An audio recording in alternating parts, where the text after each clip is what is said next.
Good afternoon. It is not Wednesday, as I put out a video earlier today, and my day and date was wrong.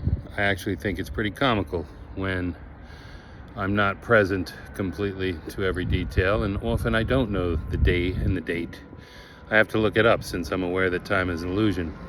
But I got a comment on Facebook from somebody I've never heard of before. So when I receive a comment from someone I've never heard of before, or that's not connected to anyone that I know, I suspect that those are people who are paid by the NSA or the CIA to keep tabs on people like me who actually speak about truth. So his question was, how can I believe anything you say when you can't even get the date right?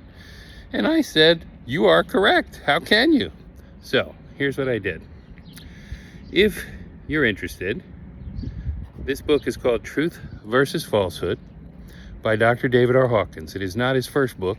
I think it's his fifth, but you can look up the dates of publication if you need to know what number book it is in the series of books that he wrote over the last quarter century of his life. Now, most people, I'd say it's not common knowledge, but most people are aware that everything is energy. And Albert Einstein showed that even our thoughts are a calibratable, measurable energy. And those thoughts they never dissipate. They are a wave. So anything that is energy cannot be dissipated, cannot be destroyed. Well, you can dissipate energy, but you can't destroy it. So that didn't calibrate as true. So if you guys are wondering whether anything I say is true or not, don't believe me. Calibrate it for yourself. The science of truth is out there for you. Just find Dr. David R. Hawkins' first book on the topic called Power versus Force and reread every page in it, including the back and the front and the part that's not even in the middle. That's not the main part until you get it, until you figure out how to calibrate it yourself. Every one of you has the ability, as I've told you in the last video and in other comments on Twitter, on Facebook, on LinkedIn, on Instagram. The thing that the powers that be are most afraid of is 80 million of us setting down our differences and working together, arm in arm, to overthrow their evil asses. That's all. And the fact that they use the CIA and the NSA and even the FBI to do their bidding just shows you how weak they are. You see, evil is weak. It calibrates at a lower energy. And in Hawkins' book, I think chapter 22, Power versus Force, he talks about when a person calibrates at the level of willingness and the level of acceptance, that person counterbalances the negative energy of over 90,000 to 400,000 people. If you could be one of the small group of people that calibrates at the level of unconditional love, you start calibrating, we're talking seven figures.